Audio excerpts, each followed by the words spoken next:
यह व्याप्तं सर्वमिदं जगत् स्थावर जंगमं तामधेनु शिरसा वंदे भूत भवस्य मातरम। तो सज्जनों, भगवान नाम और भगवान से भी अधिक शक्तिशाली है। भगवान का नाम भगवान से अनेक शक्ति बढ़कर है। ये भगवान के भक्तों ने अपने अनुभव से, अपने जीवन के अनुभव से मैं बताया। एक बंगाली कवि काशीराम दास ने महाभारत की कथाओं के आधार पर बंगाल में एक काव्य लिखा है। यह मूल पाठ का ठीक अनुवाद नहीं है। कवि ने मूल से भाव लेकर स्वतंत्रता पूर्वक लिखा है। उसके महाभारत का शब्द अथवा ठीक ठीक अनुवाद समझकर पढ़े तो निराश हो जाएंगे लोग। इसलिए कवि का भगवान नाम की प्रभावकारिता में पूर्ण विश्वास था। इस काव्य की प्रथम पंक्ति का यह आशय है कि भगवान नाम सर्वशास्त्रों का बीज है। सर्वशास्त्र बीज हरि नाम दिव अक्षर। इस व्यक्त में जो सत्य है, इस वक्तव्य में जो सत्य है, उसे हम प्रणव के विषय में विचार करते समय सिद्ध कर चुके हैं कि ओमकार में कितनी शक्ति है। अपनी कृति में काशीराम दास ने इस पक्ष की पुष्टि करते हुए यहाँ तक कहा है कि भगवान नाम स्वयं भगवान से भी अधिक शक्तिशाली है, यद्यपि दोनों एक दूसरे से अभिन्न है। उसने इस वक्तव्य को एक दृष्टांत देकर सिद्ध किया है और वह कथा इस प्रकार है कि एक समय की बात है, श्री कृष्ण की प्यारी पत्नी सत्यभामा ने एक धर्म यज्ञ करने की इच्छा प्रकट की और नारद मुनि को इसके लिए पुरोहित चुना। इस कार्य के बदले सत्यभामा ने नारद को वचन दिया कि वह श्री कृष्ण के तोल की रत्न राशि उनको भेंट में देगी और यदि वैसा न कर सकेगी तो श्री कृष्ण पर उनका कोई अधिकार नहीं रहेगा, नारद का अधिकार हो जाएगा। महारानी ने इतने दान को बहुत साधारण समझा, क्योंकि द्वारका के खजाना में अगाध रत्न राशि थी। यज्ञ पूर्ण होने के पश्चात नारद ने श्री कृष्ण के बराबर धन मांगा। एक बड़ी तुला खड़ी की गई। एक पलड़े पर श्री कृष्ण बैठाए गए और दूसरे पर स्वर्ण रत्न आदि का ढेर लग गया। श्री कृष्ण का पलड़ा भारी रहा। दूसरे पलड़े पर ढेरों सोना की मोहरें, रतन आदि ला ला कर रखते गए, फिर भी पलड़ा उठा नहीं, वह नीचे का नीचे दबा रहा। महारानी तथा अन्य उपस्थित लोग आश्चर्य विमूढ़ हो गए। नारद ने आकर बड़ी रुखाई से अपना निश्चित पारिश्रमिक मांगा और बोले, यदि तुम उसकी पूर्ति न कर सकोगी तो मैं श्री कृष्ण को ले जाऊंगा।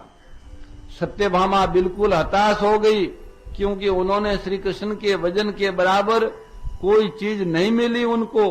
ऐसी मनश्चिंता के क्षण में न जाने कहां से एक वाणी सुनाई दी, अरे मूर्ख स्त्री, उन श्री कृष्ण को इस संसार की वस्तुओं से तोलने की तेरी चेष्टा कितनी मूर्खतापूर्ण है। जिनके शरीर के प्रत्येक छिद्र से प्रतिक्षण असंख्य ब्रह्मांड उत्पन्न और लय होते हैं, जो अरबों ब्रह्मांडों के आश्चर्य है, इस समय केवल एक ही बात से तेरी रक्षा हो सकती है, और वो बात यह है कि तुलसी का एक पत्ता ले लो और उस पर 2 अक्षरों का हरि शब्द लिख दो। दूसरे पलड़े पर से ये सब तुच्छ रत्नाभूषण उतार ले और हरि शब्द युक्त तुलसी पत्र उसमें रख दे, फिर देख क्या फल होता है। सत्यभामा ने तुरंत इस आदेश का पालन किया और परिणाम अद्भुत हुआ। हजारों व्यक्ति जो वहां उस समय उपस्थित थे, यह देखकर चकित रह गए कि तुलसी पत्र वाला पलड़ा जमीन से लगा हुआ है और श्री कृष्ण का पलड़ा ऊपर उठ गया। नारद गदगद हो गए। उन्होंने रानी सत्यभामा को बधाई दी और पवित्र एवं अमूल्य तुलसी पत्र को, जिस पर सब धनों का धन तथा असीम आनंद का दाता नित्यानंद स्वरूप हरि नाम लिखा था, ले लिया। इस प्रकार सिद्ध हुआ कि नाम नामी से बड़ा है। इसके आगे काशीराम दास ने एक और श्लोक भी उद्धृत किया है, जिससे नाम की महिमा प्रकट होती है। भगवान नाम की महिमा इतनी अद्भुत है कि यदि यह अंशत शुद्ध या अशुद्ध किसी प्रकार और किसी रूप में हमारे कान तक पहुंचता है तो हमारी जीवा को स्पर्श करता है अथवा हमारे विचार में प्रवेश करता है तो सांसारिक इच्छाओं, पापों एवं दोषों से हमारी मुक्ति निश्चित है। परंतु जब स्वास्थ्य, धन अथवा किसी अन्य सांसारिक पदार्थों की प्राप्ति के लिए भगवान नाम का जप या उपयोग किया जाता है तब इसका प्रभाव घट जाता है। श्री जीव गोस्वामी ने अपने ग्रंथ भक्ति संदर्भ में अजामिल द्वारा मृत्यु के समय भगवान नाम जप की महिमा का बड़ा सुंदर वर्णन किया है। वे कहते हैं कि भगवान नाम उच्चार की महिमा की सफाई किसी मनोवैज्ञानिक कर्म अथवा साधना के परिणाम के रूप में नहीं दी जानी चाहिए। शास्त्रों में ऐसे व्यक्तियों के उदाहरण भी मिलते हैं जिनका भगवान नाम महिमा में कोई विश्वास नहीं था, पर उन्होंने यूं ही संयोगवश बिना नाम की गुणकारिता और प्रभाव व महिमा का विचार किए मृत्यु के समय भगवान नाम लिया और वे भगवान विष्णु के दूतों द्वारा सर्वोच्च लोक को भेज दिए गए। जैसे अग्नि अपने संपर्क में आने वाली प्रत्येक वस्तु को जला डालती है, वैसे ही भगवान नाम सब पापों को उनके बीज अथवा संस्कारों के साथ नष्ट कर देता है।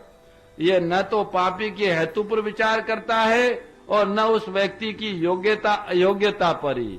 जो अंतिम श्वास के साथ भगवान की महिमा का विचार किए बिना उसका उच्चार करता है, भगवान नाम इस प्रकार का कोई भेद किए बिना ही नाम लेने वाले को मुक्ति प्रदान करता है। नाम साधना की स्वतंत्र शक्ति है। किसी फल अथवा परिणाम में नाम साधन का किसी अन्य उपासना विधि से अंतर संबंध अथवा सह संबंध नहीं है। आध्यात्मिक जगत में किसी प्रकार का वांछित फल देने में यह अन्य सब विधियों से ऊपर है। यह दीक्षा अथवा पुरुषचर्या की भी प्रतीक्षा नहीं। मोर मुकुट बंशी वाले की जय, गौ माता की जय।